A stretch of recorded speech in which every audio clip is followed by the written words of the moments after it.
kind of your off-season plans from that point forwards? It was like, wow. Oh, and I said, oh, just being completely honest, I wasn't expecting that because the early conversations were going on. I was hearing that there would be kind of a mid-January start, and the training camp will kind of start after Christmas.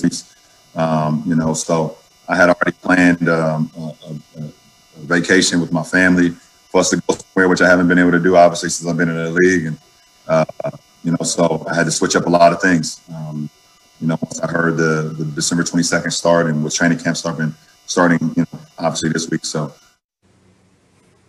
I can only say to LeBron that you'll have Christmas morning with your family because your game isn't until later in the day. Fizz, you coached LeBron for a while. How much pressure do you think is on him to essentially play every big game this season, despite being in year 18 of his career, because the league looks to him to help ratings, to help in this shortened season, to be a presence? It's not just playing for the Lakers when you're LeBron James, right?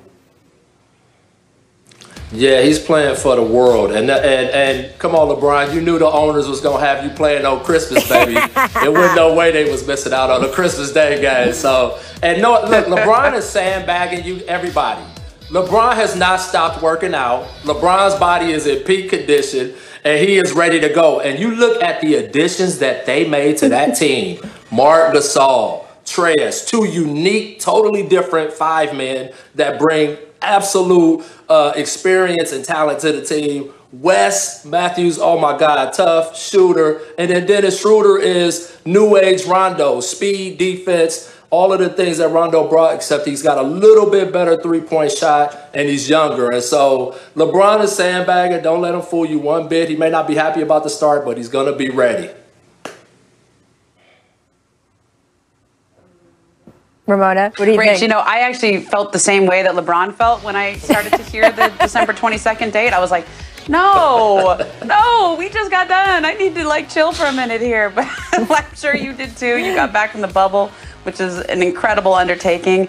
I mean, look, this year has been like this for everybody. And I think that nobody would blame LeBron or AD or any of the or anyone from the Heat or the Lakers if they kind of got on the on-ramp a little bit slowly this year, right? If they just took a little ease into it. LeBron averaged about... Don't buy it, Ramona. I don't buy it either, though. LeBron is just coming out the knowing LeBron gates. the way that we've come, right?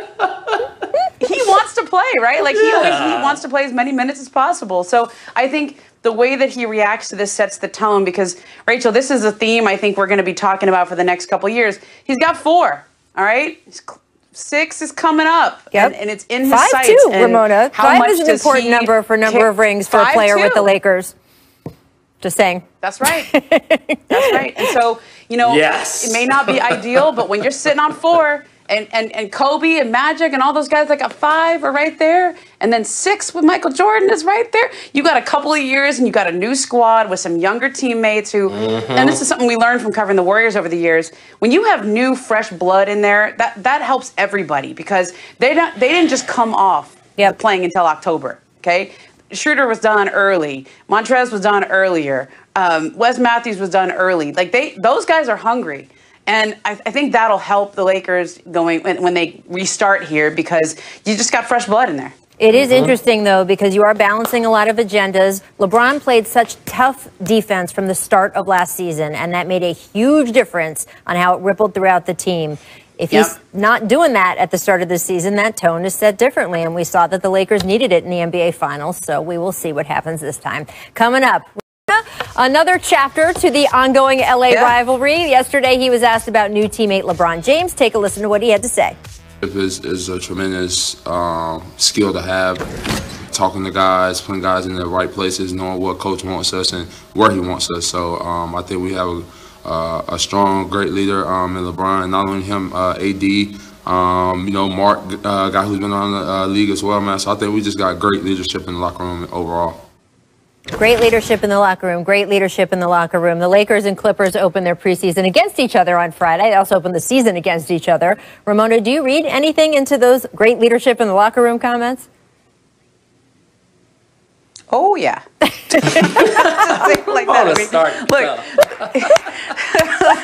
Look, that was the one thing the Clippers, like, I remember reporting on, their collapse after last year. And I, talked to a lot of people with the team, on the team, around the team. And there were two main criticisms, which was lack of leadership, on-court leadership specifically, and the lack of a point guard who would sort of set up that offense, et cetera. Now, when Trez says that, I think that's a shot at the former team that he was coming from, right? That the Clippers, obviously, when you get 6 different answers about who the leader is, probably means you don't have a leader.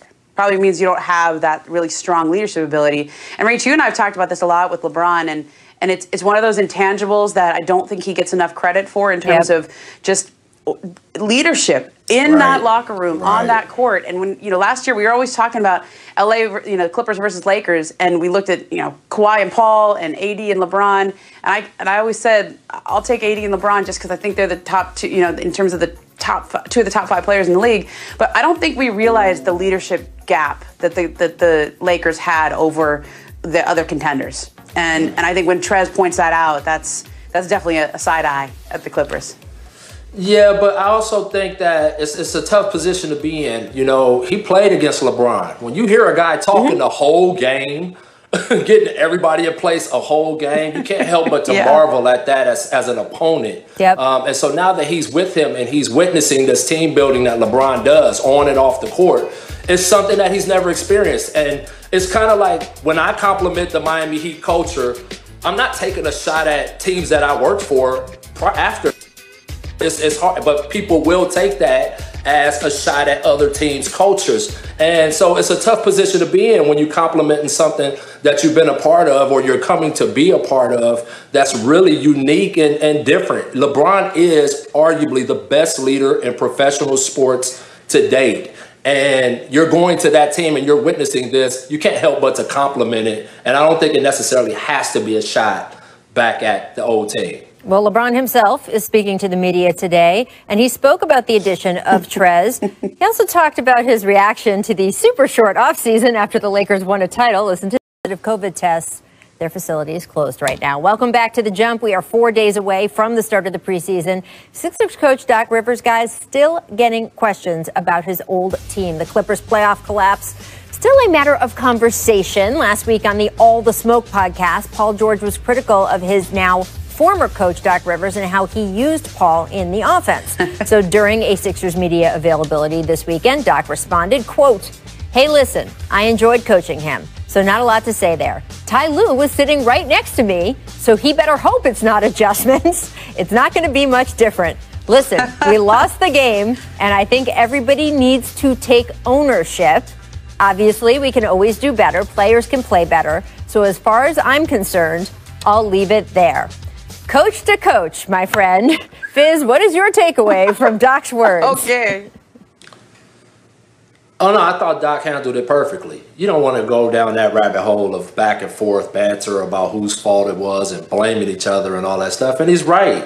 When you lose, it's everybody. Obviously, the coach he's got that volatile gig that is often, the one that takes the scrutiny.